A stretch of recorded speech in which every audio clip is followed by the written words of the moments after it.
Good afternoon all. എല്ലാവർക്കും smart Shri അക്കാദമിയുടെ മറ്റൊരു ഓൺലൈൻ ക്ലാസ്സിലേക്ക് സ്വാഗതം. എൻ്റെ പേര് റഫീഖ് എന്നാണ്.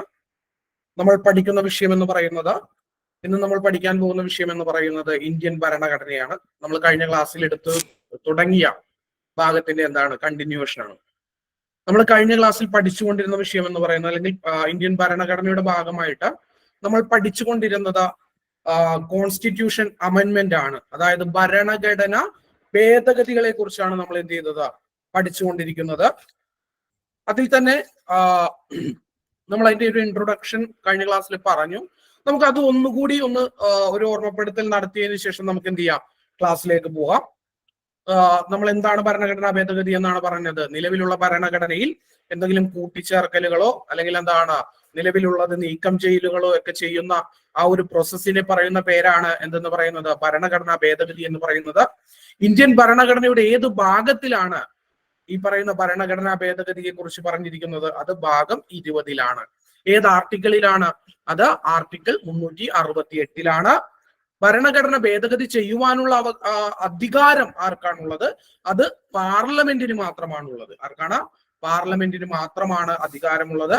ഈ പറയുന്ന ഭരണഘടനാ ഭേദഗതി എന്ന് പറയുന്ന ആശയം നമ്മൾ സ്വീകരിച്ചിരിക്കുന്നത് ഇവിടെ നിന്നാണ്. ഭരണഘടനാ ഭേദഗതി എന്ന് പറയുന്ന ആശയം നമ്മൾ സ്വീകരിച്ചിരിക്കുന്നത് സൗത്ത് ആഫ്രിക്കയിൽ നിന്നാണ്. ഈ പറയുന്ന പാർലമെന്റിനാണ് പരമാധികാരം, അല്ലെങ്കിൽ ഭരണഘടന ഭേദഗതി ചെയ്യുവാനുള്ള പരമാധികാരം ആർക്കാണ്? പാർലമെന്റിനാണ്.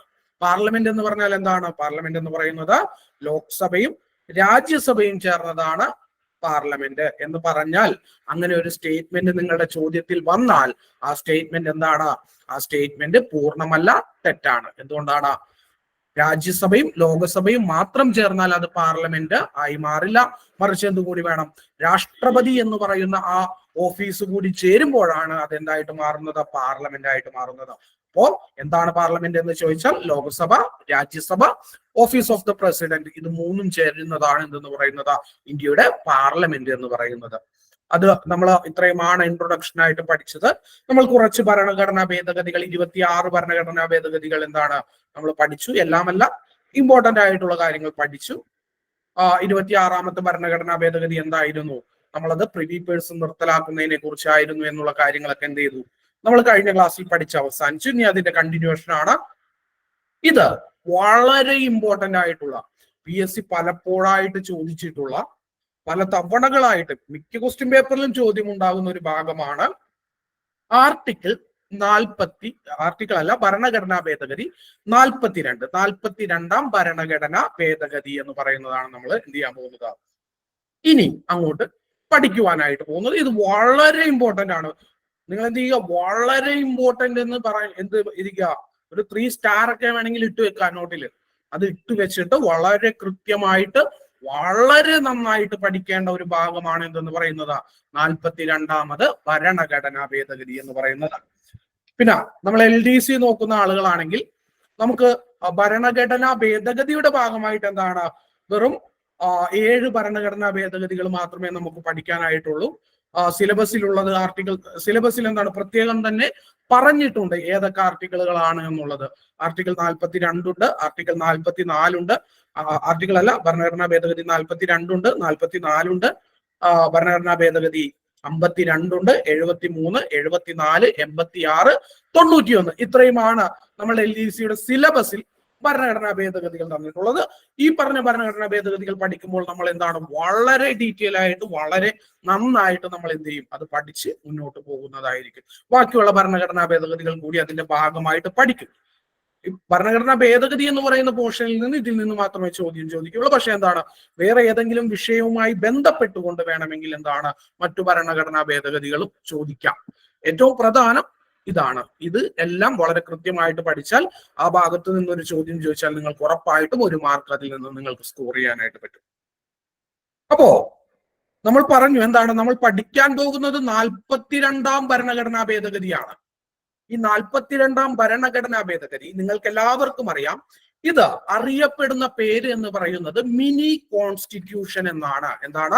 മിനി കോൺസ്റ്റിറ്റ്യൂഷൻ എന്ന് പറഞ്ഞാൽ ഒരു ചെറിയ ഭരണഘടന തന്നെയാണ് എന്തെന്ന് പറയുന്നത് 1976-ലെ 42ാം ഭരണഘടനാ ഭേദഗതി എന്ന് പറയുന്നത്. എന്തുകൊണ്ടായിരിക്കും നമ്മൾ അതിനെ ഒരു മിനി കോൺസ്റ്റിറ്റ്യൂഷൻ എന്ന് വിളിക്കുന്നത്? എന്തുകൊണ്ടായിരിക്കും? അതായത് ഭരണഘടനയുടെ ഒരുവിധപ്പെട്ട എല്ലാ ഭാഗങ്ങളിലും തന്നെ, അല്ലെങ്കിൽ എന്താണ്, ഒരുവിധപ്പെട്ട എല്ലാ പ്രധാനപ്പെട്ട ഭാഗങ്ങളിലും ഭേദഗതി നടത്തിയ ഭരണഘടനാ ഭേദഗതിയായിരുന്നു എന്തെന്ന് പറയുന്നത്, ഈ പറയുന്ന 42ാമത് ഭരണഘടനാ ഭേദഗതി എന്ന് പറയുന്നത്. അതുകൊണ്ടാണ് അതിനെ നമ്മൾ എന്തെന്ന് പറയുന്നത്, അതിനെ നമ്മൾ മിനി കോൺസ്റ്റിറ്റ്യൂഷൻ, ഒരു ചെറിയ ഭരണഘടന തന്നെയാണ് അത് എന്ന് നമ്മൾ ആ ഭരണഘടനാ ഭേദഗതിയെ കുറിച്ച് പഠിക്കുന്നത്. എന്തുകൊണ്ടാണ്? ഭരണഘടനയുടെ ഒരുവിധപ്പെട്ട പ്രധാനപ്പെട്ട എല്ലാ ഭാഗങ്ങളിലും തന്നെ അവിടെ എന്ത് സംഭവിച്ചു? അന്ന് ഭരണഘടനാ ഭേദഗതി സംഭവിച്ചു. എസ്പെഷ്യലി പ്രിയാമ്പിൾസ് അഥവാ ആമുഖത്തിലൊക്കെ എന്ത് സംഭവിച്ചു? ഒരു തവണയെ ഇന്ത്യയുടെ ആമുഖം എന്ത് ചെയ്യപ്പെട്ടിട്ടുള്ളൂ? ഭരണഘടനാ ഭേദഗതിക്ക് വിധേയമായിട്ടുള്ളൂ നാളിതുവരെയുള്ള ചരിത്രത്തിൽ. അത് എന്താണ്? ഈ പറയുന്ന 42ാം ഭരണഘടനാ ഭേദഗതിയിലൂടെ ആയിരുന്നു. അതുകൊണ്ടൊക്കെ തന്നെയാണ് നമ്മൾ ഇതിനെ എന്തെന്ന് വിളിക്കുന്നത്? ഇതിനെ നമ്മൾ മിനി കോൺസ്റ്റിറ്റ്യൂഷൻ എന്ന് വിളിക്കുന്നു. അപ്പോ 42ാം ഭരണഘടനാ ഭേദഗതി അറിയപ്പെടുന്ന മറ്റൊരു പേരാണ് എന്തെന്നുള്ളത്, മിനി കോൺസ്റ്റിറ്റ്യൂഷൻ. എങ്ങനെ വേണമെങ്കിലും PSC ചോദിക്കാം. മിനി കോൺസ്റ്റിറ്റ്യൂഷൻ എന്നറിയപ്പെടുന്ന ഭരണഘടനാ ഭേദഗതി ഏതാണ് എന്ന് ചോദിച്ചാൽ 42ാം ഭരണഘടനാ ഭേദഗതി. 42ാം ഭരണഘടനാ ഭേദഗതി അറിയപ്പെടുന്ന മറ്റൊരു പേരെന്താണ് എന്ന് ചോദിച്ചാൽ എന്താണ്? അത് മിനി കോൺസ്റ്റിറ്റ്യൂഷൻ എന്നാണ്. നോക്കുക, നമ്മൾ ഈ ഭേദഗതിയെ അറിയപ്പെടുന്ന പേര് തന്നെ എന്താണ്? 1976 42ാമത് ഭരണഘടനാ ഭേദഗതി എന്ന് പറഞ്ഞുകൊണ്ടാണ് നമ്മൾ എന്ത് ചെയ്യുന്നത്? ഇത് പഠിക്കുന്നത്. അപ്പോ നിങ്ങൾ മനസ്സിലാക്കേണ്ടത് 1976 എന്ത് ചെയ്തത്? ഈ പറയുന്ന 42ാം ഭരണഘടനാ ഭേദഗതി എന്ത് ചെയ്യപ്പെട്ടത്? പാസ്സാക്കപ്പെട്ടത്. അപ്പോ 42ാം ഭരണഘടനാ ഭേദഗതിയുടെ വർഷം ചോദിക്കുകയാണെങ്കിൽ അതിന്റെ ഉത്തരം എന്ന് പറയുന്നത് 1976. പക്ഷേ PSC ഇങ്ങനെയാണ് നിങ്ങളോട് ചോദിക്കുന്നത്. PSC ഒരു ചോദിക്കുകയാണ്, ഇത് നിലവിൽ വന്ന വർഷം ഏതാണ് എന്ന് നിങ്ങളോട് ചോദിക്കുന്നു. PSC ചോദിക്കുകയാണ്, ഈ പറയുന്ന 42ാം ഭരണഘടനാ ഭേദഗതിയുടെ വർഷം ചോദിച്ചാൽ 1976 എന്ന് എഴുതണം. പക്ഷേ പ്രത്യേകമായിട്ട് അതിലൊരു വാക്ക് കൂടി PSC ചോദിക്കുകയാണ്. എന്താണ്? ഭരണഘടനാ ഭേദഗതി നിലവിൽ വന്ന വർഷം ഏതാണ്? എന്താണ്? ഭരണഘടനാ ഭേദഗതി, അതായത് 42ാമത് ഭരണഘടനാ ഭേദഗതി നിലവിൽ വന്ന വർഷം ഏതാണ് എന്ന് ചോദിച്ചാൽ അതിന്റെ ഉത്തരം എന്ന് പറയുന്നത് 1976 അല്ല. അതെന്താണ്? 1977 ജനുവരി മാസം 3-ാം തീയതിയാണ് എന്ത് സംഭവിച്ചത്? ഈ പറയുന്ന 42ാമത് പറയുന്ന മിനി കോൺസ്റ്റിറ്റ്യൂഷൻ എന്ന് പറയുന്ന ഭരണഘടനാ ഭേദഗതി നിലവിൽ വന്നത്. ആ പോയിന്റ് നിങ്ങൾക്ക് വളരെ കൃത്യമായിട്ട് മനസ്സിലായി എന്ന് കരുതുന്നു.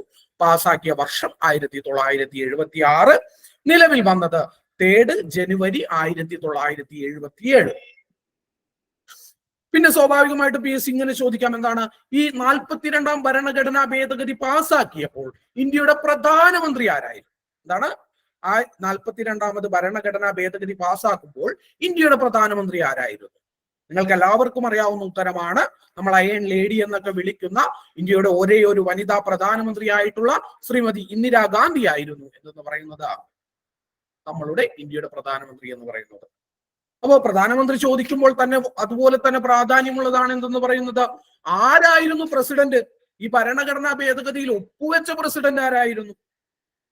അത് ഫക്രുദ്ദീൻ അലി അഹമ്മദ് എന്ന് പറയുന്ന ഇന്ത്യയുടെ പ്രസിഡന്റ് ആയിരുന്നു. എന്താണ് അദ്ദേഹത്തിന്റെ പേര്?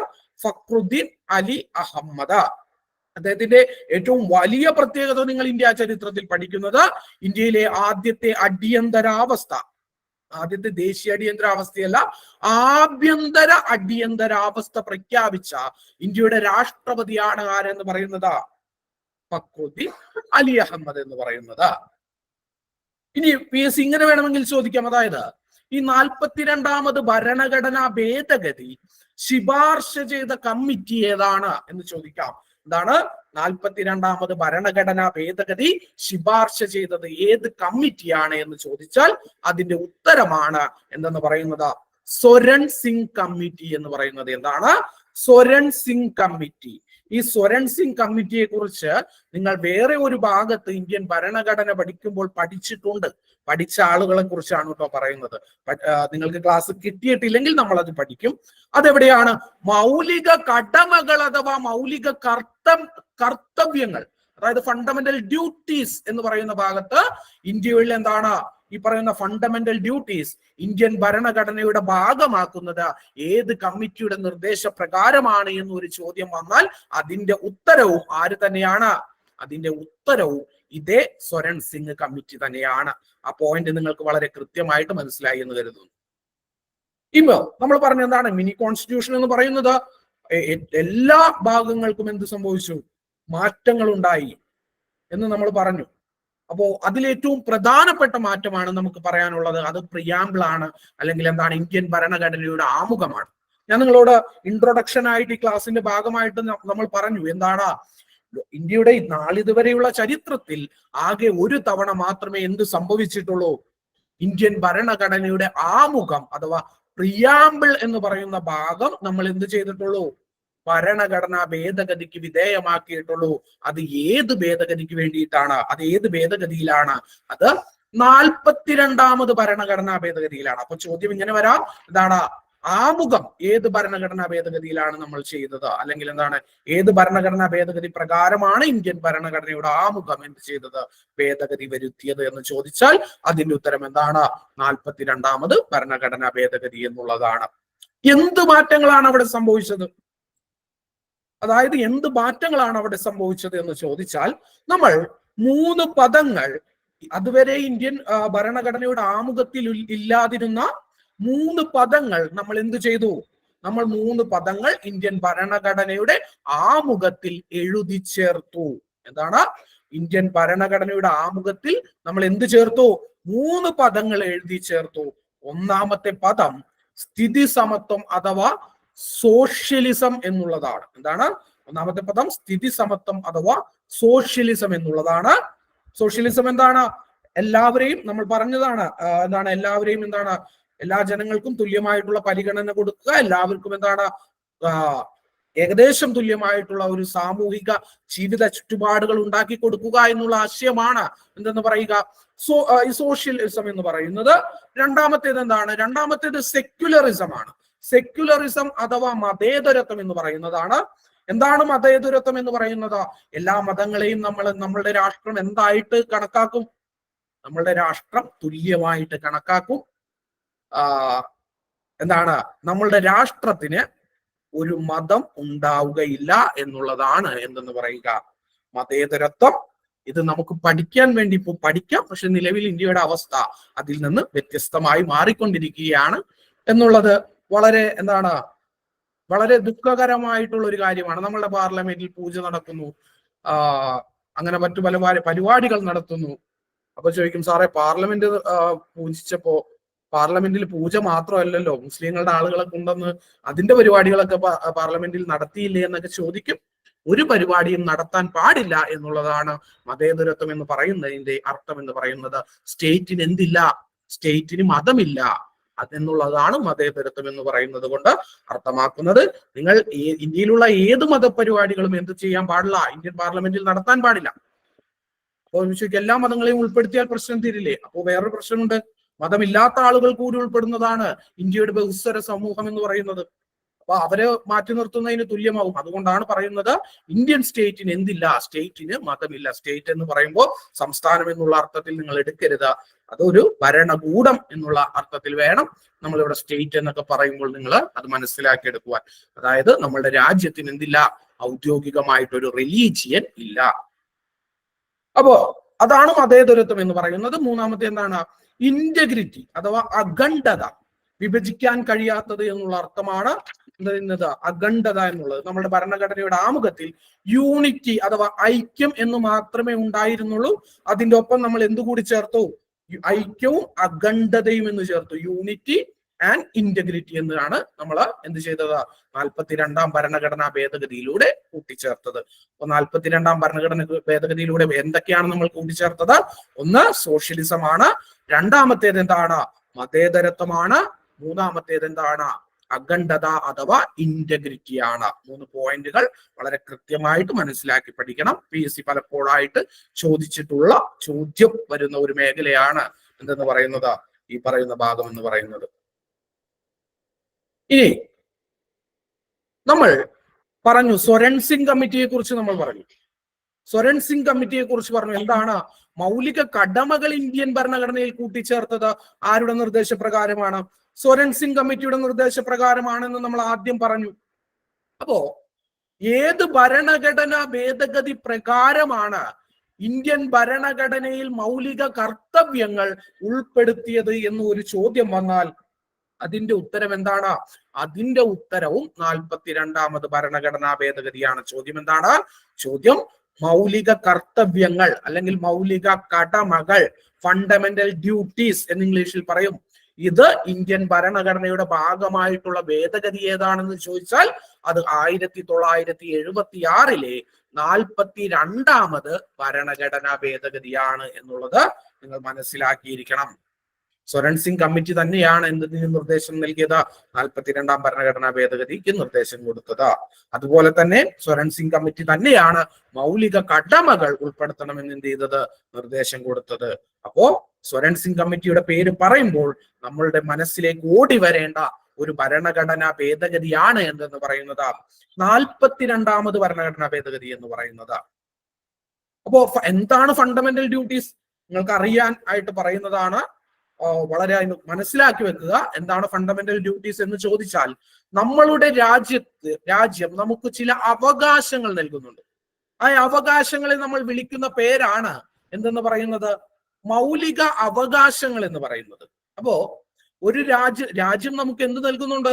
ചില അവകാശങ്ങൾ നൽകുന്നുണ്ട്.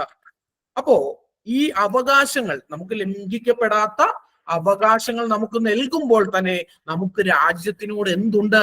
നമുക്ക് രാജ്യത്തിന് വേണ്ടി ചെയ്യേണ്ട ചില കടമകൾ കൂടിയുണ്ട് എന്ന ആശയത്തിൽ നിന്നാണ് ഈ പറയുന്ന ഫണ്ടമെന്റൽ ഡ്യൂട്ടീസ് എന്ന് പറയുന്ന ഭാഗം ഇന്ത്യൻ ഭരണഘടനയുടെ ഇതിലേക്ക് വരുന്നത്. അപ്പോ ഇന്ത്യൻ ഭരണഘടനയിൽ മൗലിക കർത്തവ്യങ്ങൾ കൂട്ടിച്ചേർത്തപ്പോൾ എത്ര മൗലിക കർത്തവ്യങ്ങളാണ് കൂട്ടിച്ചേർത്തത്? 1976 42ാം ഭരണഘടനാ ഭേദഗതി പ്രകാരം നമ്മൾ എത്ര മൗലിക കടമകളാണ് കൂട്ടിച്ചേർത്തത്? 11 എണ്ണമല്ല, നിലവിലാണ് 11 എണ്ണം. 10 എണ്ണമാണ് നമ്മൾ എന്ത് ചെയ്തത്? ഈ 42ാം ഭരണഘടനാ ഭേദഗതിയിലൂടെ കൂട്ടിച്ചേർക്കപ്പെട്ടത്. പിന്നെ ഒരെണ്ണം എന്താണ്? നമ്മൾ പിന്നീട് കൂട്ടിച്ചേർക്കുകയാണ് ഉണ്ടായത്. അപ്പോ എവിടെയാണ് ഇത് ഉൾപ്പെടുത്തിയത്? ഇത് ഉൾപ്പെടുത്തിയത് ഭാഗം 4A ഭരണഘടനയുടെ ഭാഗം 4A ആർട്ടിക്കിൾ 51A എന്ന് പറയുന്ന ഭാഗത്തിലാണ് എന്ത് കൂട്ടിച്ചേർത്തത്? മൗലിക കർത്തവ്യങ്ങൾ അഥവാ ഫണ്ടമെന്റൽ ഡ്യൂട്ടീസ് കൂട്ടിച്ചേർത്തത്. അപ്പോ നിങ്ങൾക്കറിയാം, ഞാൻ നമ്മളുടെ കഴിഞ്ഞ ക്ലാസ്സിൽ പറഞ്ഞു ഭരണഘടനയെ എങ്ങനെയാണ് തിരിക്കുന്നത്. ഭരണഘടനയ്ക്ക് ഭാഗങ്ങളുണ്ട്, അതിന്റെ അടിയിൽ എന്തുണ്ട്? ഷെഡ്യൂളുണ്ട്. പിന്നെ എന്താണ്? ഷെഡ്യൂൾ അല്ല, ആർട്ടിക്കിളുകളുണ്ട്. ആ ആർട്ടിക്കിളുകൾക്ക് വിശദീകരണമായിട്ട് എന്തുണ്ട്? ഷെഡ്യൂളുകളുണ്ട്. ഇങ്ങനെയാണ് ഭരണഘടനയുടെ ഒരു ഇതെന്ന് പറയുന്നത്. അപ്പോ നമ്മൾ പറഞ്ഞു എന്താണ്? ഇന്ത്യൻ ഭരണഘടന നിലവിൽ വന്നപ്പോൾ എന്താണ്? 22 ഭാഗങ്ങളാണ് ഉണ്ടായിരുന്നത്. 22 ഭാഗങ്ങൾ, 8 പട്ടികകൾ, 395 ഷെഡ്യൂളുകളാണ് എന്ത് ചെയ്തത്? ഇന്ത്യൻ ഭരണഘടന നിലവിൽ വന്നപ്പോൾ ഉണ്ടായിരുന്നത്. ഇപ്പോൾ അത് എത്രയാണ്? എത്ര ഭാഗങ്ങളാണ് ഇപ്പോൾ ഉള്ളത്? ഇപ്പോൾ 25 ഭാഗങ്ങളും 12 ഷെഡ്യൂളുകളും ഉണ്ട്. ഈ 25 ഭാഗങ്ങൾ എന്ന് പറയുമ്പോൾ നിങ്ങൾ മനസ്സിലാക്കേണ്ട കാര്യം, നമ്മൾ 22 കഴിഞ്ഞിട്ട് 23 എന്ന് പറഞ്ഞ് തുടങ്ങുകയല്ല ചെയ്തത്. പകരം എന്താണ്? പകരം നമ്മൾ ഭാഗങ്ങൾ ആഡ് ചെയ്തത് ഇങ്ങനെയാണ്. അതായത് ഇപ്പൊ 4 കഴിഞ്ഞിട്ട് നമ്മൾ എന്ത് ചെയ്യും? ഒരു 4A എന്ന് പറയുന്നത് അവിടെ എന്ത് ചെയ്യും? ആഡ് ചെയ്യും. അങ്ങനെയാണ് നമ്മൾ എന്ത് ചെയ്തത്? ഇത് ആഡ് ചെയ്തത്. നോക്കുക, ഭാഗം 4A നമ്മൾ എന്തിനെ കുറിച്ച് പറയുന്നത്? മൗലിക കടമകളെ കുറിച്ച് പറയുന്നത്. ഏത് ഭാഗത്താണ്? ഭാഗം 4A. ആർട്ടിക്കിൾ ഏതാണ്? ആർട്ടിക്കിൾ 51A ആണ്.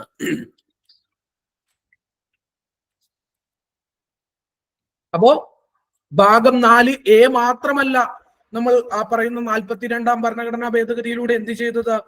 കൂട്ടിച്ചേർത്തത്. മറ്റൊരു ഭാഗം കൂടി നമ്മൾ എന്ത് ചെയ്തിരുന്നു?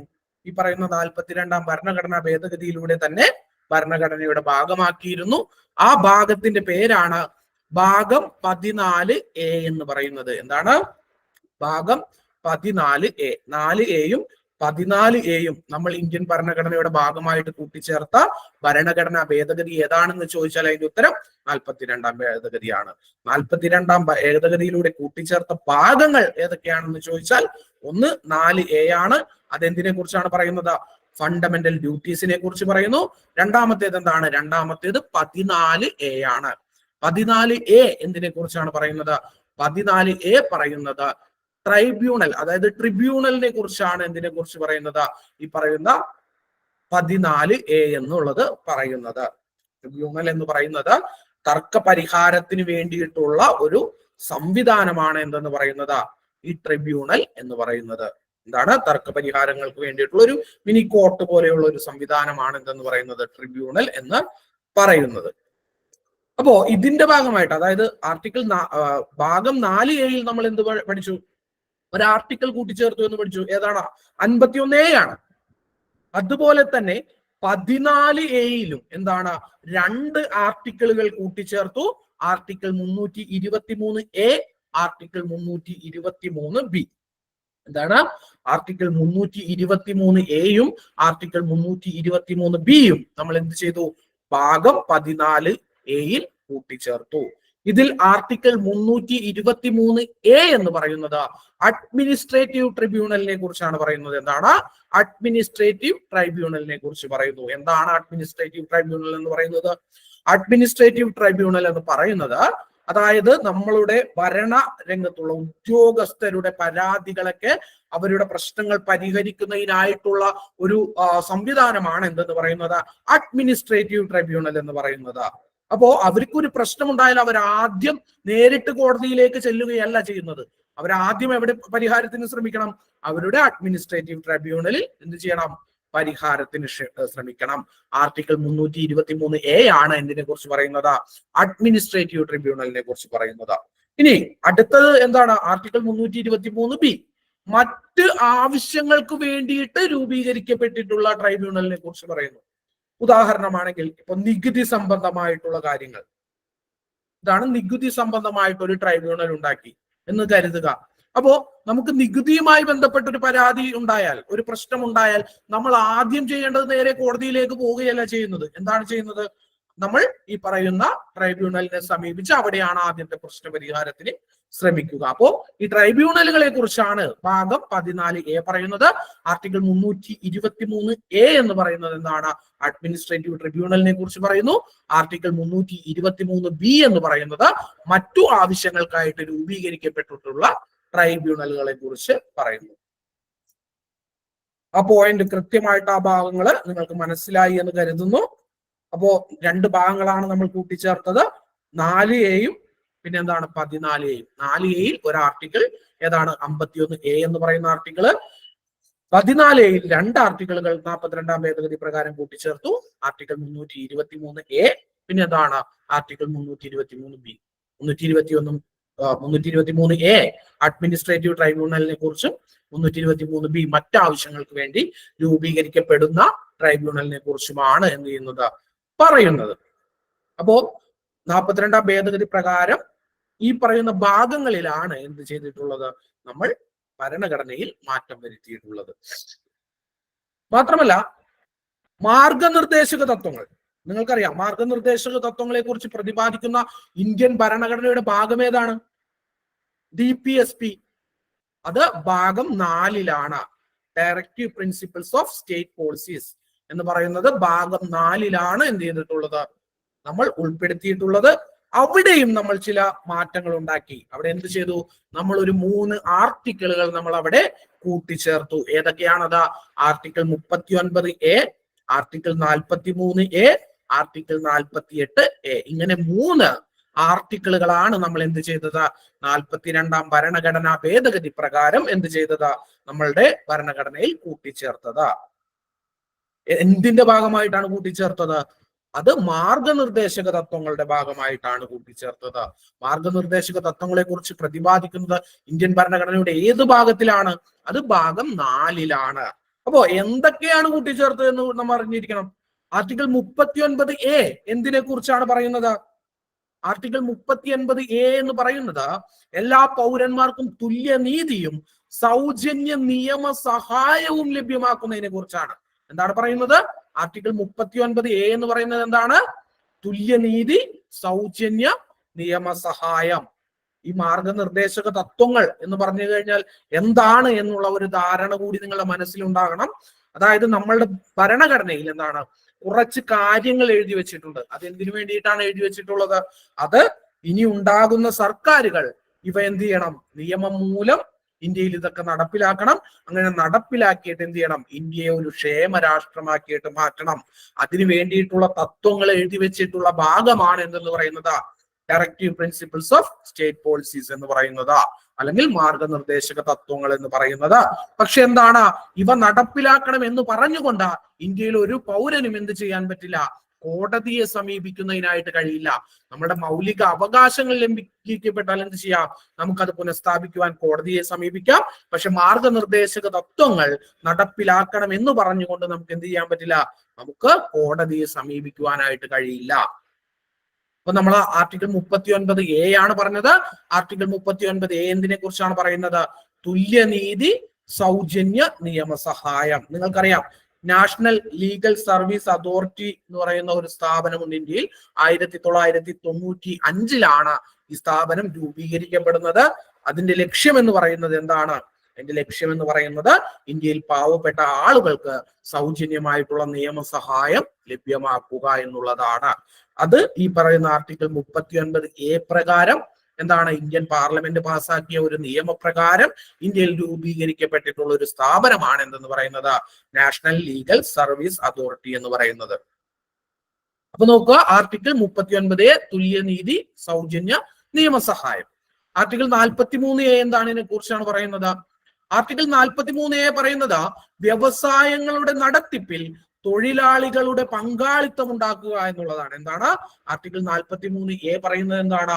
വ്യവസായങ്ങളുടെ നടത്തിപ്പിൽ തൊഴിലാളികളുടെ പങ്കാളിത്തം ഉണ്ടാക്കുക എന്ന് പറഞ്ഞാൽ എന്താണ്? ഇവിടെയാണ്, അല്ലെങ്കിൽ ഇത് പ്രകാരമാണ് എന്ത് ചെയ്യുന്നത്? നമ്മുടെ ട്രേഡ് യൂണിയനുകളൊക്കെ ഉണ്ടാകുന്നത്. പക്ഷെ ഒരു സംരംഭം നമ്മൾ തുടങ്ങി, നമ്മൾ എന്താണ് ഉറപ്പായിട്ടും അവിടെ തൊഴിലാളികളെ എന്ത് ചെയ്യണം? പങ്കാളിത്തം കൊടുക്കണമെന്നുണ്ടോ? ഒരു നിർബന്ധവുമില്ല. അങ്ങനെ പറഞ്ഞുകൊണ്ട് ആർക്കും എന്ത് ചെയ്യാൻ പറ്റില്ല? കോടതിയിലൊന്നും പോകാൻ കഴിയില്ല. കാരണം എന്താണ്? അത് ഒരു മാർഗനിർദ്ദേശക തത്വമാണ്. പക്ഷെ വേണമെങ്കിൽ പങ്കാളിത്തം കൊടുക്കാം. അവിടെയാണ് എന്തിന്റെ പ്രാധാന്യം വരുന്നത്? ട്രേഡ് യൂണിയനുകളുടെ പ്രാധാന്യമൊക്കെ ഉയർന്നു വരുന്നത് ഈ ആർട്ടിക്കിളിനെ ബേസ് ചെയ്തുകൊണ്ടാണ്. ഈ ആർട്ടിക്കിളിനെ ബേസ് ചെയ്തുകൊണ്ടാണ് തൊഴിലാളി നിയമങ്ങൾ അങ്ങനെയുള്ള കാര്യങ്ങളെല്ലാം അതിൽ ചെയ്യുന്നത്. ഈ ട്രേഡ് യൂണിയൻ നിയമങ്ങളൊക്കെ ഉണ്ടായി വന്നിട്ടുള്ളത്. അടുത്തത് എന്താണ്? അടുത്തത് ആർട്ടിക്കിൾ 48A ആണ്. ആർട്ടിക്കിൾ 48A എന്ന് പറയുന്നത് എന്താണ്? പരിസ്ഥിതി സംരക്ഷണവും വന്യജീവി സംരക്ഷണത്തെ കുറിച്ചുമാണ് പറയുന്നത്. എന്താണ്? പരിസ്ഥിതി സംരക്ഷണം, വന്യജീവി സംരക്ഷണത്തെ കുറിച്ചാണ് പറയുന്നത്. അപ്പോ മാർഗനിർദ്ദേശക തത്വങ്ങളിൽ എന്ത് സംഭവിച്ചിട്ടുണ്ട്? 42ാം ഭരണഘടനാ ഭേദഗതി പ്രകാരം കൂട്ടിച്ചേർക്കലുകൾ നടന്നിട്ടുണ്ട്. ഏതൊക്കെ ആർട്ടിക്കിളുകളാണ്? ആർട്ടിക്കിൾ 39A എന്താണ്? തുല്യനീതി, സൗജന്യ നിയമസഹായം. ആർട്ടിക്കിൾ 43A എന്താണ്?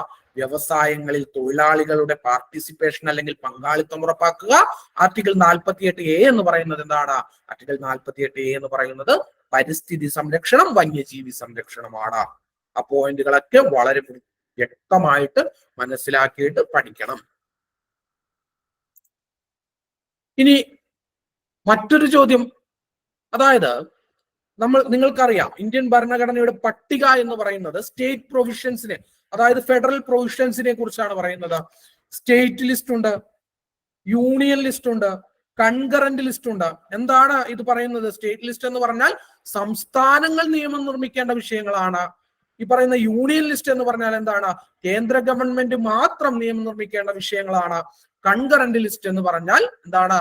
ഈ പറയുന്ന കേന്ദ്ര ഗവൺമെന്റും സംസ്ഥാന ഗവൺമെന്റിനും ഒരുപോലെ നിയമം നിർമ്മിക്കാൻ കഴിയുന്ന വിഷയങ്ങളാണ് കൺകറന്റ് ലിസ്റ്റ്. പക്ഷേ ഒരു കാര്യം മനസ്സിലാക്കേണ്ടത്, കൺകറന്റ് ലിസ്റ്റിന്മേൽ നിൽക്കുന്ന ഒരു വിഷയത്തിന്റെ മുകളിൽ സ്റ്റേറ്റ് ഗവൺമെന്റും പാർട്ട് 7 അല്ല, ഷെഡ്യൂൾ 7 പട്ടിക 7ാം പട്ടികയിലാണ്. പാർട്ടല്ല കേട്ടോ, ഭാഗമല്ല, 7ാം പട്ടികയിലാണ്.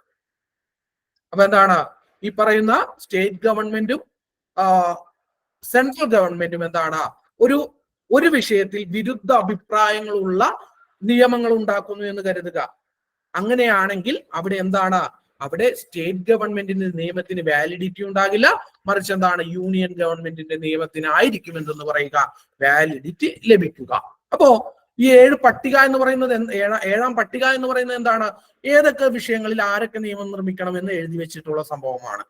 പക്ഷേ ഈ 42ാം ഭരണഘടനാ ഭേദഗതിയിൽ നമ്മൾ എന്തു ചെയ്തു എന്ന് പറഞ്ഞാൽ, ഈ സ്റ്റേറ്റ് ലിസ്റ്റിന്റെ ഭാഗമായിരുന്ന ഒരു 5 വിഷയങ്ങളെ നമ്മൾ എടുത്തുകൊണ്ട് പോയിട്ട് എന്ത് ചെയ്തു, കൺകറന്റ് ലിസ്റ്റിലേക്ക് മാറ്റി. എന്താണ്, 5 വിഷയങ്ങൾ, അതായത് സ്റ്റേറ്റ് ലിസ്റ്റിന്റെ സംസ്ഥാനങ്ങൾക്ക് നിയമം നിർമ്മിക്കുവാൻ അധികാരമുണ്ടായിരുന്ന 5 വിഷയങ്ങളെ നമ്മൾ എങ്ങോട്ട് കൊണ്ടുപോയി, കൺകറന്റ് ലിസ്റ്റിലേക്ക്, അഥവാ സ്റ്റേറ്റിനും യൂണിയനും ഒരുപോലെ നിയമം നിർമ്മിക്കാൻ കഴിയുന്ന ലിസ്റ്റിലേക്ക് മാറ്റി.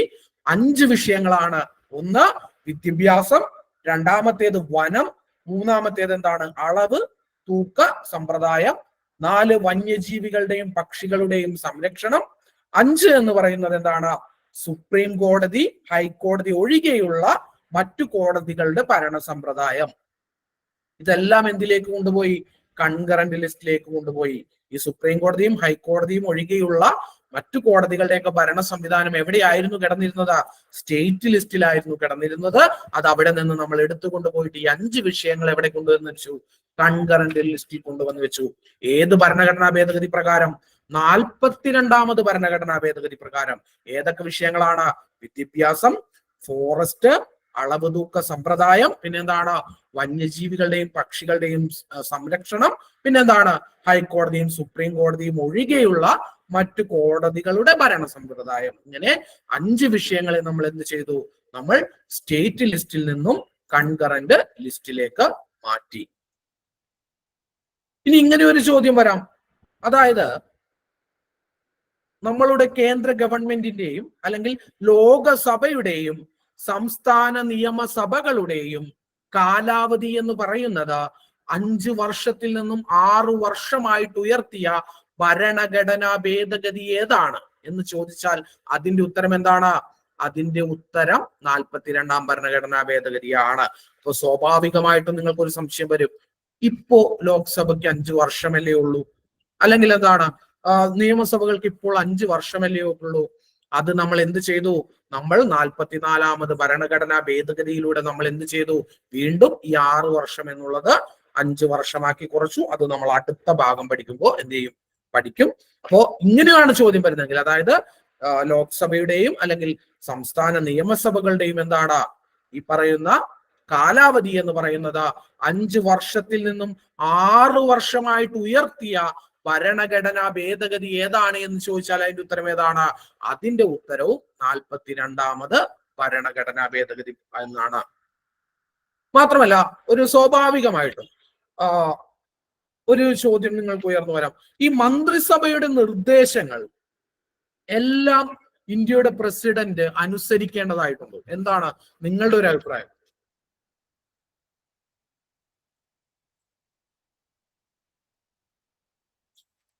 മന്ത്രിസഭയുടെ എല്ലാ തീരുമാനങ്ങളും പ്രസിഡന്റ് അനുസരിക്കേണ്ടതായിട്ടുണ്ടോ? ഇല്ല എന്നാണ്. ഇന്ത്യൻ ഭരണഘടന വന്നപ്പോൾ, ഇന്ത്യ ഒരു റിപ്പബ്ലിക് ആയപ്പോൾ 1950 ജനുവരി 26-ാം തീയതി നമ്മൾ ഒരു റിപ്പബ്ലിക് ആയപ്പോൾ മുതൽ ഈ 42ാം ഭരണഘടനാ ഭേദഗതി വരുന്നത് വരെ ഗവൺമെന്റിന്റെ തീരുമാനങ്ങളെല്ലാം പ്രസിഡന്റ് അംഗീകരിക്കണമെന്ന് യാതൊരു വിധ നിർബന്ധവും ഉണ്ടായിരുന്നില്ല. പക്ഷേ നിലവിൽ കേന്ദ്ര ഗവൺമെന്റിന്റെ എല്ലാ തീരുമാനങ്ങളും ആരംഗീകരിച്ചിരിക്കണം? പ്രസിഡന്റ് അംഗീകരിച്ചിരിക്കണം. അത് നിർബന്ധമാണ്. അത് നമ്മൾ എന്താണ് ഈ പറയുന്ന 42ാം ഭരണഘടനാ ഭേദഗതിയിലൂടെയാണ് നമ്മൾ എന്ത് ചെയ്തത്, ഭരണഘടനയുടെ ഭാഗമാക്കി മാറ്റിയത്. അതായത് മന്ത്രിസഭയുടെ ഉപദേശങ്ങൾ അല്ലെങ്കിൽ മന്ത്രിസഭയുടെ തീരുമാനങ്ങൾ അനുസരിക്കാൻ ആര് ബാധ്യസ്ഥനാണ്? ഇന്ത്യയുടെ പ്രസിഡന്റ് ബാധ്യസ്ഥനാണ്. അത് അദ്ദേഹം അനുസരിക്കുന്നില്ല എന്നുണ്ടെങ്കിൽ ഭരണഘടന വിരുദ്ധമായി പ്രവർത്തിച്ചു എന്ന് ആരോപിച്ചുകൊണ്ട് നമുക്ക് എന്ത് ചെയ്യാൻ കഴിയും? ഇന്ത്യയുടെ പ്രസിഡന്റിനെ ഇംപീച്ച്മെന്റ് ചെയ്യുവാനായിട്ട് കഴിയും. അപ്പോ മന്ത്രിസഭയുടെ ഉപദേശം അല്ലെങ്കിൽ മന്ത്രിസഭയുടെ തീരുമാനങ്ങൾ എല്ലാം അനുസരിക്കുവാൻ ആര് ബാധ്യസ്ഥനാണ്? എല്ലാം അംഗീകരിക്കുവാൻ ആര് ബാധ്യസ്ഥനാണ്? ഇന്ത്യയുടെ പ്രസിഡന്റ് ബാധ്യസ്ഥനാണ്. അത് 42ാം ഭരണഘടനാ ഭേദഗതിയിലൂടെയാണ് ഈ പറയുന്ന ഇത് നമ്മൾ എന്ത് ചെയ്തത്, എഴുതി ചേർത്തത്, ഭരണഘടനയിൽ എന്ത് ചെയ്തത്, വ്യവസ്ഥ ചെയ്തത്. ഇനി നിങ്ങൾക്കറിയാവുന്ന മറ്റൊരു കാര്യമാണ് അടിയന്തരാവസ്ഥ എന്ന് പറയുന്നത്. ഇന്ത്യയിൽ എന്താണ് ദേശീയ അടിയന്തരാവസ്ഥ പ്രഖ്യാപിക്കുന്ന ആർട്ടിക്കിൾ ഏതാണ്? ആർട്ടിക്കിൾ 352 എന്താണ്? ആർട്ടിക്കിൾ 352 ദേശീയ അടിയന്തരാവസ്ഥ. ദേശീയ അടിയന്തരാവസ്ഥ ആർട്ടിക്കിൾ 352. ദേശീയ അടിയന്തരാവസ്ഥ തന്നെ എന്താണ്, 2 തരത്തിലുണ്ട്, എക്സ്റ്റേണൽ ആൻഡ് ഇന്റേണൽ എന്ന് പറയുന്നത്. എക്സ്റ്റേണൽ ആയിട്ടുള്ള അടിയന്തരാവസ്ഥയുമുണ്ട്, ഇന്റേണൽ ആയിട്ടുള്ള അടിയന്തരാവസ്ഥയുണ്ട്. അത് നമ്മൾ എന്ത് ചെയ്യും, അടിയന്തരാവസ്ഥ എന്ന് പറയുന്ന ഭാഗം പഠിക്കുമ്പോൾ അല്ലെങ്കിൽ അടുത്ത ഇത് പഠിക്കുമ്പോൾ കുറച്ചുകൂടി ഡീറ്റെയിൽ ആയിട്ട് എന്ത് ചെയ്യാം, നമുക്ക് പഠിക്കാം. അപ്പോ എൻ്റെ ഒരു സംശയമാണ് അല്ലെങ്കിൽ എൻ്റെ ഒരു ചോദ്യമാണ്, PSC ഇങ്ങനെ ചോദിക്കുകയാണ്, അതായത് ഇന്ത്യയുടെ ഏതെങ്കിലും ഒരു പ്രദേശത്ത് മാത്രമായിട്ട് ആഭ്യന്തര അടിയന്തരാവസ്ഥ ഏർപ്പെടുത്തുവാൻ ആർട്ടിക്കിൾ 352 പ്രകാരം കഴിയുമോ? ഏതെങ്കിലും ഒരു പ്രദേശത്ത് മാത്രം അടിയന്തരാവസ്ഥ ഏർപ്പെടുത്തുവാൻ കഴിയുമോ? ആർട്ടിക്കിൾ 352 പ്രകാരം ഇന്ത്യയുടെ ഏതെങ്കിലും ഒരു പ്രദേശത്ത് മാത്രം അടിയന്തരാവസ്ഥ ഏർപ്പെടുത്തുവാനായിട്ട് കഴിയുമോ? കഴിയും. പക്ഷെ എന്താണ്, കഴിയില്ലായിരുന്നു. എങ്ങനെ? 1976 മുമ്പ് വരെ എന്ത് ചെയ്യാൻ പറ്റില്ലായിരുന്നു, ഒരു പ്രദേശത്ത് മാത്രമായിട്ട് അടിയന്തരാവസ്ഥ പ്രഖ്യാപിക്കുവാനായിട്ട് കഴിയില്ലായിരുന്നു. എന്നാൽ എന്ത് ചെയ്തു, ഈ പറയുന്ന 42ാമത് ഭരണഘടനാ ഭേദഗതിയിലൂടെ നമ്മൾ എന്ത് ചെയ്തു, ഈ പറയുന്ന ആർട്ടിക്കിൾ 352 പ്രകാരം എന്ത് ചെയ്യാം, ഇന്ത്യയുടെ ഒരു പ്രദേശത്ത് മാത്രമായിട്ട് നമുക്ക് എന്ത് ചെയ്യാം, അടിയന്തരാവസ്ഥ എന്നുള്ളത് എന്ത് ചെയ്യാം, പ്രഖ്യാപിക്കാം. ഇനി നിങ്ങൾക്ക് എല്ലാവർക്കും അറിയാം രാഷ്ട്രപതി ഭരണത്തെ കുറിച്ച്. ആർട്ടിക്കിൾ 356 സ്റ്റേറ്റുകളിൽ രാഷ്ട്രപതി ഭരണം ഏർപ്പെടുത്തുന്നതിനെ സംബന്ധിച്ച്. ഈ രാഷ്ട്രപതി ഭരണം ഏർപ്പെടുത്തുന്നതിന്റെ കാലാവധി ഒരു സമയം എത്രയാണ്, 6 മാസമായിരുന്നു. എന്താണ്? അതായത് അത് ഒരു രാഷ്ട്രപതി ഭരണം ഏറ്റെടുത്താൽ അതെന്താണ്, 6 മാസം വരെ പോവാം. പിന്നീട് എന്താണ്, പാർലമെന്റ് പാസ്സാക്കുന്നതിനനുസരിച്ച് വീണ്ടും 6 മാസം എന്ത് ചെയ്യാം, കൂട്ടാം. ഇങ്ങനെയാണ് എന്ത് ചെയ്തിരുന്നത്, ഇത് പോയിക്കൊണ്ടിരുന്നത്. എന്നാൽ ഈ പറയുന്ന 1976 42ാം ഭരണഘടനാ ഭേദഗതി പ്രകാരം നമ്മൾ എന്താക്കി മാറ്റി, 1 ടൈം എന്ത് ചെയ്തു, 6 മന്ത് എന്നുള്ളത് എത്രയാക്കി വർദ്ധിപ്പിച്ചു, 1 വർഷമായിട്ട് വർദ്ധിപ്പിച്ചു. അപ്പോൾ രാഷ്ട്രപതി ഭരണം ഏർപ്പെടുത്തിയാൽ 1 വർഷം വരെ പോകാം. വീണ്ടും എന്താണ്, പാർലമെന്റ് അത് വീണ്ടും പാസ്സാക്കിയാൽ വീണ്ടും 1 വർഷം അത് നീട്ടാം. അങ്ങനെ എത്ര കാലം വേണമെങ്കിലും എന്ത് ചെയ്യാം, അത് നീട്ടിക്കൊണ്ടു പോകാം. അപ്പൊ എന്തൊക്കെയാണ് നമ്മൾ പഠിച്ചത്? ലോക്സഭയുടെയും രാജ്യസഭയുടെയും കാലാവധി എന്ന് പറയുന്നത് എന്താണ്, 5 വർഷത്തിൽ നിന്നും നമ്മൾ 6 വർഷമായിട്ട് ഉയർത്തി. എന്താണ്, 5 വർഷത്തിൽ നിന്നും 6 വർഷമായിട്ട് ഉയർത്തി. ഏത് ഭേദഗതിയാണ്? 42ാം ഭേദഗതി. പിന്നെ എന്താണ്, 42ാം ഭേദഗതി പ്രകാരം പറയുന്ന കേന്ദ്ര മന്ത്രിസഭയുടെ എല്ലാ തീരുമാനങ്ങളും അംഗീകരിക്കുവാൻ ആര് ബാധ്യസ്ഥനാണ്? ഇന്ത്യയുടെ രാഷ്ട്രപതി ബാധ്യസ്ഥനാണ്. മാത്രമല്ല ആർട്ടിക്കിൾ 352 പ്രകാരം ഇന്ത്യയുടെ ഏതെങ്കിലും ഒരു പ്രദേശത്ത് മാത്രമായിട്ട് എന്ത് ചെയ്യാൻ കഴിയും, അടിയന്തരാവസ്ഥ പ്രഖ്യാപിക്കുവാനും കഴിയും. ഇത് വ്യവസ്ഥ ചെയ്തത് ഈ പറയുന്ന 42 ഭരണഘടനാ ഭേദഗതി പ്രകാരമാണ്. മാത്രമല്ല ആർട്ടിക്കിൾ 356 പ്രകാരം ഒരു സംസ്ഥാനത്ത് പ്രഖ്യാപിക്കുന്ന രാഷ്ട്രപതി ഭരണം അല്ലെങ്കിൽ പ്രസിഡൻഷ്യൽ റൂൾ എന്ന് പറയുന്നത് അതിന്റെ കാലാവധി 6 മാസം എന്നുള്ളത് എന്താക്കി മാറ്റി, മാക്സിമം 1 വർഷം വരെയാക്കി ഉയർത്തിയതും ഏത് ഭരണഘടനാ ഭേദഗതി പ്രകാരമാണ്? 42ാം ഭരണഘടനാ ഭേദഗതി പ്രകാരമാണ്. ഇത്രയുമാണ് നമുക്ക് വളരെ പ്രധാനമായിട്ടുള്ള പോയിന്റുകൾ എന്ത് ചെയ്യാനുള്ളത്, ഇതിൽ നിന്ന് പഠിക്കുവാനായിട്ടുള്ളത്. നോക്കുക, ഒരിക്കൽ കൂടി നമുക്കത് ഒന്നും കൂടി ഒന്ന് നോക്കിയിട്ട് അടുത്ത ഭരണഘടനാ ഭേദഗതിയിലേക്ക് പോകാം. പെട്ടെന്ന് പറയും. ഒന്നാമത്തേത് 1976 മിനി കോൺസ്റ്റിറ്റ്യൂഷൻ എന്നറിയപ്പെടുന്നു. പിന്നെ എന്താണ്, 76 ഇത് പാസ്സാക്കുന്നത്. 77 ഇത് നിലവിൽ വന്നത്. ഇന്ത്യയുടെ പ്രധാനമന്ത്രി ഇന്ദിരാഗാന്ധി ആയിരുന്നു. പ്രസിഡന്റ് ഫക്രുദ്ദീൻ അലി അഹമ്മദ് ആയിരുന്നു. ആമുഖം എന്ന് പറയുന്നത് ഭേദഗതി ചെയ്യപ്പെട്ടു. അതിൽ 3 വാക്കുകൾ ഉൾപ്പെടുത്തി: സോഷ്യലിസം, മതേതരത്വം, അഖണ്ഡത. കൂടാതെ ഭരണഘടനയിൽ 2 ഭാഗങ്ങൾ ഉൾപ്പെടുത്തി. 4A എന്ന് പറയുന്ന ഭാഗം, അതിലെന്താണ്, ആർട്ടിക്കിൾ 51A ഉൾപ്പെടുത്തി. പിന്നെ എന്താണ് 14A എന്ന് പറയുന്ന ഭാഗം, അതിലെന്താണ് 323A 323B എന്ന് പറയുന്ന 2 ആർട്ടിക്കിളുകൾ എന്ത് ചെയ്തു, ഉൾപ്പെടുത്തി. മാത്രമല്ല നമ്മളുടെ മാർഗനിർദ്ദേശക തത്വങ്ങളിൽ എന്താണ് 39A 43A 48A എന്നിങ്ങനെ പറയുന്ന 3 ആർട്ടിക്കിളുകൾ എന്ത് ചെയ്തു, കൂട്ടി ചേർത്തു. 5 വിഷയങ്ങളെ, വിദ്യാഭ്യാസം, ഫോറസ്റ്റ്, പിന്നെ എന്താണ് അളവ്, തൂക്കം, ഈ പറയുന്ന വന്യജീവികളുടെ സംരക്ഷണം, പക്ഷികളുടെ സംരക്ഷണം, പിന്നെ എന്താണ് ഹൈക്കോടതി, സുപ്രീം കോടതി ഒഴികെയുള്ള മറ്റു കോടതികളുടെ ഭരണകാര്യങ്ങൾ, ഇവയൊക്കെ എന്ത് ചെയ്തു, സ്റ്റേറ്റ് ലിസ്റ്റിൽ നിന്നും കൺകറന്റ് ലിസ്റ്റിലേക്ക് കൊണ്ടുപോയി. പിന്നെ എന്താണ് 5 വർഷത്തിൽ നിന്നും ലോക്സഭയുടെയും ഈ പറയുന്ന സംസ്ഥാന നിയമസഭയുടെയും കാലാവധി 6 ആക്കി ഉയർത്തി. പിന്നെ എന്താണ് മന്ത്രിസഭയുടെ ഉപദേശങ്ങൾ അല്ലെങ്കിൽ ഉത്തരവുകൾ അല്ലെങ്കിൽ തീരുമാനങ്ങൾ അംഗീകരിക്കുവാൻ രാഷ്ട്രപതി ബാധ്യസ്ഥനാണ് എന്ന് എഴുതി ചേർത്തു. പിന്നെ എന്താണ് ആർട്ടിക്കിൾ 352 പ്രകാരം എന്താണ് അടിയന്തരാവസ്ഥ ഒരു പ്രദേശത്ത് മാത്രമായിട്ട് നടപ്പിലാക്കാൻ കഴിയുമെന്ന് നമ്മൾ എന്ത് ചെയ്തു, വ്യവസ്ഥ ചെയ്തു.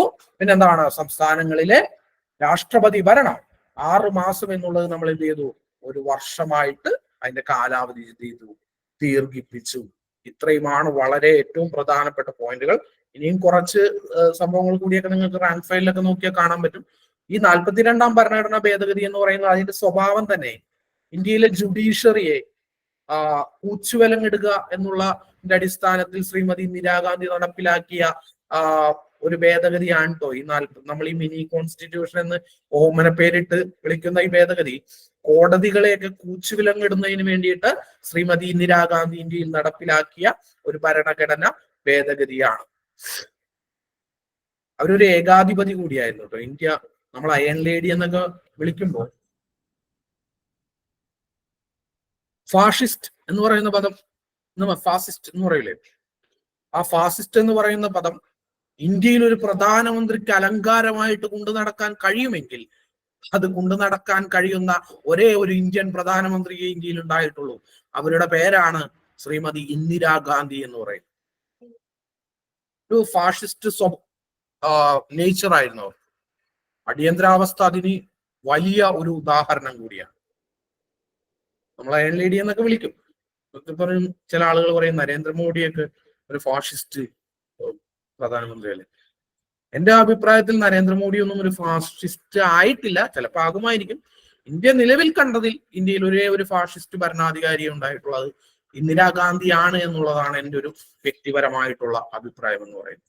പക്ഷെ അവർ വളരെ ബോൾഡ് ആയിരുന്നു, ഭരണകാര്യങ്ങളിലൊക്കെ കിടുവായിരുന്നു.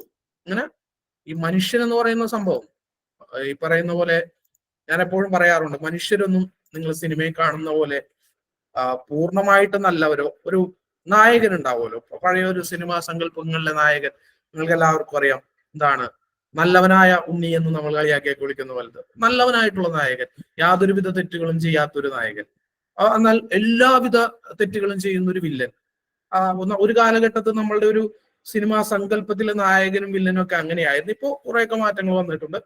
ഈ ഒരു കൺസെപ്റ്റ് ഉണ്ടായിരുന്നു. പക്ഷെ മനുഷ്യൻ അങ്ങനെയല്ല കേട്ടോ. മനുഷ്യരുടെ ഒരു സ്വഭാവം നമ്മളൊരു ഗ്രേ കളറിലുള്ള ആളുകളാണ്. അതായത് പൂർണ്ണമായിട്ടും വൈറ്റ് അല്ല, പൂർണ്ണമായിട്ടും ബ്ലാക്ക് അല്ല. ഒരുപാട് ഈ പറയുന്ന നല്ലത് ചീത്ത എന്നൊക്കെ പറയുന്നത് ഓരോ മനുഷ്യരിലും കുറച്ച് കൂടിയും കുറഞ്ഞും ഒക്കെ ആയിട്ട് ഉണ്ടാകും. ഹിറ്റ്ലർ എന്ന് പറയുന്ന വ്യക്തി പൂർണ്ണമായിട്ടും ഒരു ചീത്ത മനുഷ്യനായെന്നൊന്നും പറയില്ല. അദ്ദേഹത്തിൻ്റെതായിട്ടുള്ള നല്ല വശങ്ങൾ ഉണ്ടായിരുന്നിരിക്കും. അങ്ങനെ തന്നെയാണ് എല്ലാ മനുഷ്യരുടെയും. ഇപ്പൊ മഹാത്മാഗാന്ധി എന്ന് പറയുന്നത്, നമ്മൾ മഹാത്മാഗാന്ധി ആയതുകൊണ്ട് അദ്ദേഹം ജീവിതത്തിൽ തെറ്റുകളൊന്നും ചെയ്തിട്ടില്ല എന്ന് നമുക്ക് പറയാൻ പറ്റില്ല. അദ്ദേഹത്തിനും അദ്ദേഹത്തിൻ്റെതായിട്ടുള്ള എന്താണ് ഇരുണ്ട വശങ്ങൾ ജീവിതത്തിൽ ഉണ്ടായിരിക്കും. അത്രേ ഉള്ളൂ. അത് മനുഷ്യരുടെ ഒരു നേച്ചറാണ്. നമ്മൾ ആരും അത്രക്ക് നല്ലവരോ അത്രക്ക് മോശക്കാരോ അല്ല, ഒരു മിഡിലാണ് നമ്മളുടെ ഇതിൽ നിന്ന്. അതിൽ ചില ആളുകൾക്ക് എന്താണ് ഏറ്റക്കുറച്ചിലുകൾ ഉണ്ടാവും, അത്രയേ ഉള്ളൂ. എല്ലാവരുടെ കാര്യവും അങ്ങനെ തന്നെയാണ്. അപ്പോ നമ്മളുടെ എന്താണ് 42ാം ഭരണഘടനാ ഭേദഗതി നമ്മൾ പഠിച്ചു കഴിഞ്ഞു. നമ്മൾ ഇനി എന്താണ് 44ാം ഭരണഘടനാ ഭേദഗതിയിലേക്ക്. ഇതും വളരെ ഇമ്പോർട്ടന്റ് ആയിട്ടുള്ള ഭരണഘടനാ ഭേദഗതിയാണ്. വളരെ ഇമ്പോർട്ടന്റ് ആയിട്ടുള്ള ഭരണഘടനാ ഭേദഗതി. ഇമ്പോർട്ടന്റ് എന്ന് എഴുതി വെച്ച് പഠിക്കുക. ഈ ഭാഗങ്ങളിൽ നിന്ന് ഒരു മാർക്ക് നിങ്ങൾക്ക് ഉറപ്പായിട്ടും നിങ്ങൾക്ക് എന്ത് ചെയ്യാൻ പറ്റും, സ്കോർ ചെയ്യുവാനായിട്ട് സാധിക്കും.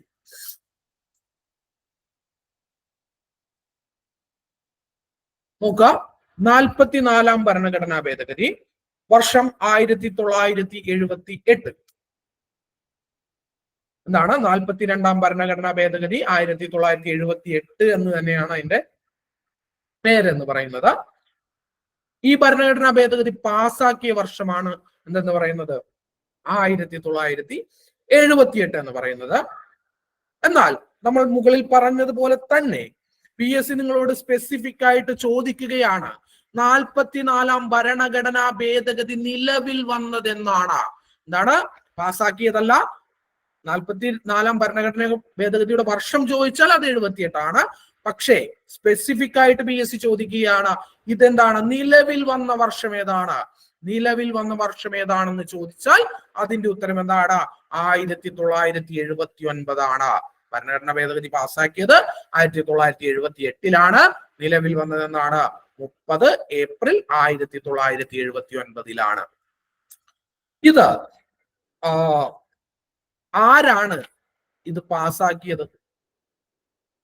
ആരാണ് ഇത് പാസ്സാക്കിയത്? ഈ പറയുന്ന 44ാം ഭരണഘടനാ ഭേദഗതി ഏത് ഗവൺമെന്റ് ആണ് പാസ്സാക്കിയത് എന്ന് ചോദിച്ചാൽ അതിന്റെ ഉത്തരം ജനതാ ഗവൺമെന്റ് എന്നുള്ളതാണ്. അതായത് ഈ പറയുന്ന 1947 നമുക്ക് സ്വാതന്ത്ര്യം കിട്ടി, 51 ഇലക്ഷൻ നടന്നു, ഒരു മിനിസ്ട്രി ഉണ്ടായി, തുടങ്ങിയിട്ട് ഏകദേശം ഒരു 25-30 വർഷങ്ങളായപ്പോ അതുവരെ ഇന്ത്യയിൽ ഭരിച്ചിരുന്നത് ഇന്ത്യൻ നാഷണൽ കോൺഗ്രസ് എന്ന് പറയുന്ന പാർട്ടിയായിരുന്നു. എന്നാൽ ശ്രീമതി ഇന്ദിരാഗാന്ധിയുടെ ഈ പറയുന്ന അടിയന്തരാവസ്ഥ എന്ന് പറയുന്ന പീഡനങ്ങൾ ഇന്ത്യൻ സമൂഹത്തിൽ ഉണ്ടായതോടുകൂടി ഇന്ത്യക്കാരായിട്ടുള്ള ജനങ്ങൾ എന്ത് ചെയ്തു? ശ്രീമതി ഇന്ദിരാഗാന്ധിയെയും കോൺഗ്രസ് പാർട്ടിയെയും എന്ത് ചെയ്തു? കൈവിട്ടു. പക്ഷേ പ്രബുദ്ധമായിട്ടുള്ള കേരളം അന്നും ഈ പറയുന്ന എന്താണ് ഭരണത്തിന് തുടർച്ച കൊടുക്കുകയാണ് ഉണ്ടായത്. അത് മറ്റൊരു കാര്യം. നമ്മൾ ഗോസായിമാരെന്ന് കളിയാക്കുന്ന വിളിക്കുന്ന ഹിന്ദിക്കാരുണ്ടല്ലോ, അവര് തൂത്ത് തുടച്ചു കളഞ്ഞു കോൺഗ്രസ് പാർട്ടിയെ. പക്ഷെ കേരളത്തിലെ ആളുകൾ വിജയിപ്പിക്കുകയാണ് ഉണ്ടായത് അവരെ ആ സമയത്ത്. അപ്പോ ഈ പറയുന്ന അടിയന്തരാവസ്ഥ അതിന്റെ പ്രശ്നങ്ങളോടൊക്കെ കൂടി കോൺഗ്രസ് പാർട്ടി എന്ത് ചെയ്യപ്പെട്ടു? നമ്മളുടെ അടുത്ത് കഴിഞ്ഞു വന്ന് നടന്ന തെരഞ്ഞെടുപ്പിൽ പരാജയപ്പെട്ടു. അതിനുശേഷം എന്ത് സംഭവിച്ചു? പുതിയൊരു ഗവൺമെന്റ് അധികാരത്തിലേറി. ആ ഗവൺമെന്റിന്റെ പേരാണ് ജനതാ ഗവൺമെന്റ് എന്ന് പറയുന്നത്. ജനതാ ഗവൺമെന്റ് ആണ് 44ാമത് ഭരണഘടനാ ഭേദഗതി പാസാക്കിയത്. അപ്പോ ജനതാ ഗവൺമെന്റിന്റെ പ്രധാനമന്ത്രിയായിരുന്നു ആരെന്ന് പറയുന്നത് ആദ്യകാലത്ത് കോൺഗ്രസ്സുകാരനായിരുന്ന മൊറാർജി ദേശായി. ഈ മൊറാർജി ദേശായി ആണ് എന്തെന്ന് പറയുന്നത് ഈ ജനതാ ഗവൺമെന്റിന്റെ പ്രധാനമന്ത്രിയായിരുന്നത്. അപ്പൊ എന്താണ് 44ാം ഭരണഘടനാ ഭേദഗതി പാസ്സാക്കിയ ഗവൺമെന്റ് ഏതാണെന്ന് ചോദിച്ചാൽ ഏതാ? അത് ജനതാ ഗവൺമെന്റ് ആണ്. പ്രധാനമന്ത്രി ആരാണ്? മൊറാർജി ദേശായി ആണ്. സ്വാഭാവികമായിട്ട് അടുത്ത ചോദ്യം എന്താണ്? പ്രസിഡന്റ് ആരായിരുന്നു എന്ന് ചോദ്യം വരാം. അപ്പൊ അതാരാണ്? അത് നീലം സഞ്ജീവ് റെഡ്ഡിയാണ്.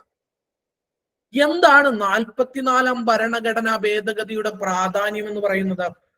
44ാം ഭരണഘടനാ ഭേദഗതി ഏറ്റവും കൂടുതൽ പ്രാധാന്യം നൽകിയത് നിങ്ങളോട് നമ്മൾ തൊട്ടു മുമ്പ് പഠിച്ച ഭരണഘടനാ ഭേദഗതി ഉണ്ടല്ലോ, 42ാം ഭരണഘടനാ ഭേദഗതി. ഞാൻ 42ാം ഭരണഘടനാ ഭേദഗതിയെ കുറിച്ച് പറഞ്ഞപ്പോൾ ഞാൻ പറഞ്ഞു എന്താണ്, ഇന്ത്യയിലെ ജുഡീഷ്യറിയെ കൂച്ചുവിലങ്ങിടുന്നതിന് വേണ്ടി ഇന്ത്യയിൽ ശ്രീമതി ഇന്ദിരാഗാന്ധി അവരുടെ ഏകാധിപത്യം ഊട്ടിയുറപ്പിക്കാൻ വേണ്ടിയിട്ട് നടപ്പിലാക്കിയ ഒരു ഭരണഘടനാ ഭേദഗതിയാണ് 42ാം ഭരണഘടനാ ഭേദഗതി എന്ന് ഞാൻ പറഞ്ഞു. ഈ 42ാം ഭരണഘടനാ ഭേദഗതിയിലൂടെ ഇന്ദിരാഗാന്ധി വരുത്തിയ എല്ലാ മാറ്റങ്ങളെയും എന്ത് ചെയ്യുക? റദ്ദ് ചെയ്യുക, അല്ലെങ്കിൽ പുനഃസ്ഥാപിക്കുന്നതിന് വേണ്ടിയിട്ടാണ് എന്ത് ചെയ്തത്?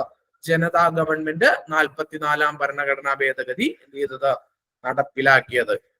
മാത്രമല്ല ഈ 75 എന്താണ് നമ്മൾക്ക് അടിയന്തരാവസ്ഥ തുടങ്ങി. ഈ അടിയന്തരാവസ്ഥയുടെ സമയത്താണ് 42ാം ഭരണഘടനാ ഭേദഗതി ഇന്ത്യയിൽ പാസ്സാക്കുന്നത്. അപ്പോൾ ഇന്റേണൽ ഡിസ്റ്റർബൻസ് അത് നമുക്ക് പിന്നീട് കുറച്ചുകൂടി ഡീറ്റെയിൽ ആയിട്ട് പറയാം. ഈ അടിയന്തരാവസ്ഥ എന്നുള്ളത് പാസ്സാക്കിയപ്പോ ഇവിടെ ശരിക്കും ഒരു ഏകാധിപത്യ അടിച്ചമർത്തുന്ന ഭരണമാണ് ഇന്ദിരാഗാന്ധി നടപ്പിലാക്കിയത്. അതായത് നിങ്ങൾ നാവടക്കൂ, പണിയെടുക്കൂ, ഗവൺമെന്റിനെ വിമർശിക്കരുത്, പത്രസ്വാതന്ത്ര്യങ്ങൾ റദ്ദ് ചെയ്യപ്പെട്ടു, ഇന്ദിരാഗാന്ധിക്കെതിരെ സംസാരിക്കുന്നത് ഇന്ത്യയിൽ നിരോധിക്കപ്പെട്ടു, സമ്മേളനങ്ങൾ നടത്തുന്നത്, എല്ലാ രാഷ്ട്രീയ പാർട്ടികളുടെയും നേതാക്കന്മാർ അറസ്റ്റിലായി. പ്രതിഷേധങ്ങൾ എന്താണ് നിങ്ങൾക്ക് എല്ലാവർക്കും അറിയാം. രാജൻ കൊലക്കേസ് എന്ന് പറയുന്നത് ഈ കേരളത്തിൽ അടിയന്തരാവസ്ഥയുടെ ഒരു വിക്റ്റിമായിരുന്നു, ഒരു ഇരയായിരുന്നു എന്തെന്ന് പറയുന്നത് കോഴിക്കോട് എഞ്ചിനീയറിംഗ് കോളേജിൽ പഠിച്ച രാജൻ എന്ന് പറയുന്നത്. അദ്ദേഹത്തെ കൊണ്ടുപോയി അദ്ദേഹത്തിന്റെ ശവശരീരം എന്ത് പറ്റിയെന്ന് പോലും പിന്നീട് ആർക്കും അറിയാം. കക്കയം ക്യാമ്പിൽ വെച്ച് ഉരുട്ടിക്കൊലപ്പെടുത്തി എന്നൊക്കെയാണ് പിന്നീട് നമ്മൾക്ക് കേട്ടിട്ടുള്ളത്. ബോഡി എന്ത് ചെയ്തു എന്നൊന്നും അറിയില്ല. അപ്പൊ അങ്ങനെ ഒരു കേരളത്തിൽ ഇങ്ങനെ നടന്ന പോലെ തന്നെ ഇന്ത്യയുടെ എല്ലാ ഭാഗങ്ങളിലും എന്താണ് ക്രൂരമായ അടിച്ചമർത്തലുകളും പോലീസുകാരുടെ വേട്ടയാടലുകളും ഒക്കെ നടന്നിരുന്നു. അപ്പൊ സ്വാഭാവികമായിട്ടും ജനതാ ഗവൺമെന്റിന്റെ ആളുകളും അതിന്റെ തിക്തഫലങ്ങൾ അനുഭവിച്ചിട്ടുണ്ട്. അപ്പോ ഇവര് തീരുമാനിച്ചത് പെട്ടെന്ന് ഇന്ത്യയിൽ ഒരു അടിയന്തരാവസ്ഥ, ദേശീയ അടിയന്തരാവസ്ഥ ഇനി പ്രഖ്യാപിക്കരുത്. അതാണ് പെട്ടെന്ന് ഇന്ത്യയിൽ ഒരു ദേശീയ അടിയന്തരാവസ്ഥ ഇനി പ്രഖ്യാപിക്കാതിരിക്കാനുള്ള കാര്യങ്ങൾ കൂടി അവരെന്ത് ചെയ്തു? അവര് ഇന്ത്യൻ ഭരണഘടനയുടെ ഭാഗമായിട്ട് കൂട്ടിച്ചേർത്തു. അതാണ് ഇവിടെ നമ്മൾ പറയുന്നത് 1976 42 ഭരണഘടനാ ഭേദഗതിയിലൂടെ ഇന്ദിരാഗാന്ധി ഭരണഘടനയിൽ വരുത്തിയ മാറ്റങ്ങൾ പുനഃസ്ഥാപിക്കുക, ഇനിയൊരു ദേശീയ അടിയന്തരാവസ്ഥ പ്രഖ്യാപിക്കാതിരിക്കുവാൻ ഉള്ള മുൻകരുതലുകൾ സ്വീകരിക്കുക എന്നിവയായിരുന്നു എന്തെന്ന് പറയുന്നത് ഈ പറയുന്ന 44 ഭരണഘടനാ ഭേദഗതിയുടെ ലക്ഷ്യം എന്ന് പറയുന്നത്. അവ എന്തൊക്കെയാണ് എന്നുള്ളത് നമുക്ക് എന്ത് ചെയ്യാം, അടിയിൽ കുറച്ചുകൂടി ഡീറ്റെയിൽ ആയിട്ട് പഠിക്കാം. ഒന്ന്, ഫസ്റ്റ് പോയിന്റ് തന്നെ നമ്മൾ 42 ഭരണഘടനാ ഭേദഗതിയിൽ പറയുന്നതിനെ റദ്ദ് ചെയ്യുന്നതാണ്. നമ്മൾ പറഞ്ഞു 42 ഭരണഘടനാ ഭേദഗതിയിൽ സംസ്ഥാന നിയമസഭകളുടെയും ലോകസഭയുടെയും കാലാവധി എന്ത് ചെയ്തു? 5 നിന്ന് 6 വർഷമാക്കി മാറ്റി ഇന്ദിരാഗാന്ധി. മൊറാർജി ദേശായി ഗവൺമെന്റ് വന്നപ്പോൾ 1978 44 ഭരണഘടനാ ഭേദഗതിയിലൂടെ ഈ പറയുന്ന സംസ്ഥാന നിയമസഭകളുടെയും ലോകസഭകളുടെയും കാലാവധി എന്നുള്ളത് 6 വർഷത്തിൽ നിന്നും വീണ്ടും എന്തായിട്ട് കുറച്ചു? 5 വർഷമായിട്ട് കുറച്ചു. അതുകൊണ്ടാണ് നമ്മൾ ഇപ്പോഴും എന്ത് ചെയ്യുന്നത്? ലോക്സഭയിലേക്കും പറയുന്ന നിയമസഭകളിലേക്കും 5 വർഷം കൂടുമ്പോൾ തന്നെ എന്ത് ചെയ്യുന്നത്? ഇലക്ഷൻ നടത്തുന്നത്. അതെന്താണ്? ഇന്ദിരാഗാന്ധി 42 ഭരണഘടനാ ഭേദഗതിയിലൂടെ നടത്തിയ ആ തീരുമാനം ഈ പറയുന്ന 44 ഭരണഘടനാ ഭേദഗതിയിലൂടെ മൊറാർജി ദേശായിയുടെ ജനതാ ഗവൺമെന്റ് എന്ത് ചെയ്തു? വീണ്ടും തിരിച്ച് 6 നിന്ന് 5 തന്നെ മാറ്റി.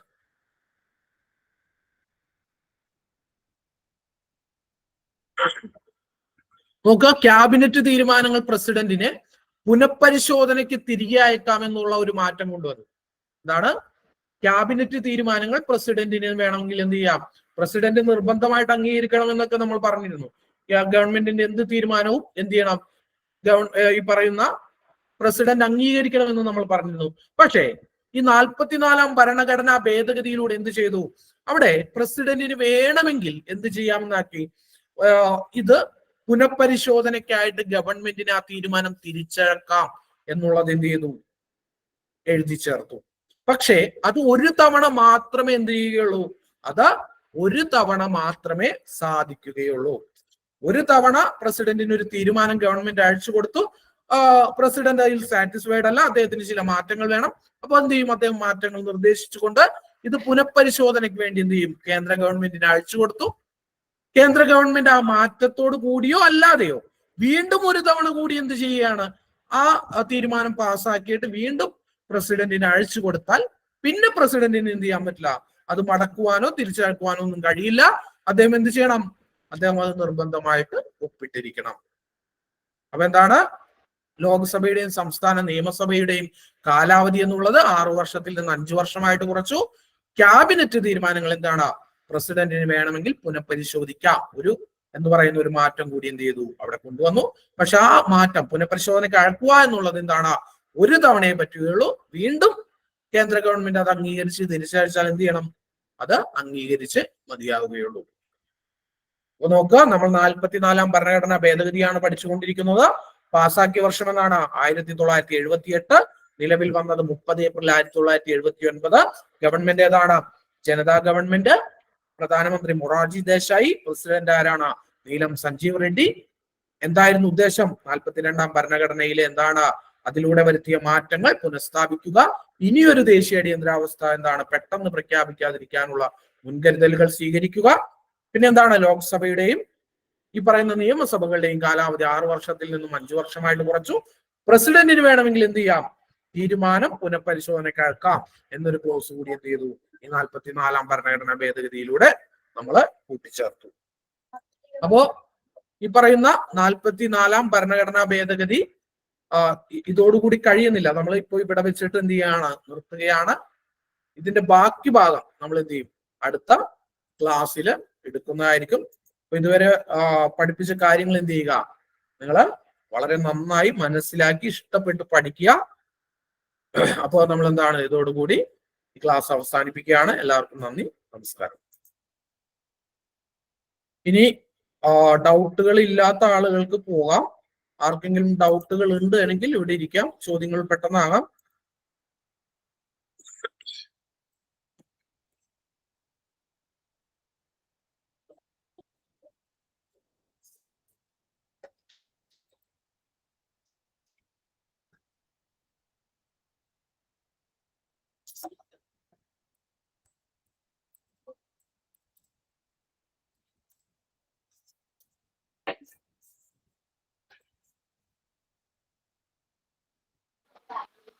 സാർ ഈ അളവ് തൂക്ക് സമ്പ്രദായം എന്ന് പറഞ്ഞാൽ അളവ് തൂക്ക്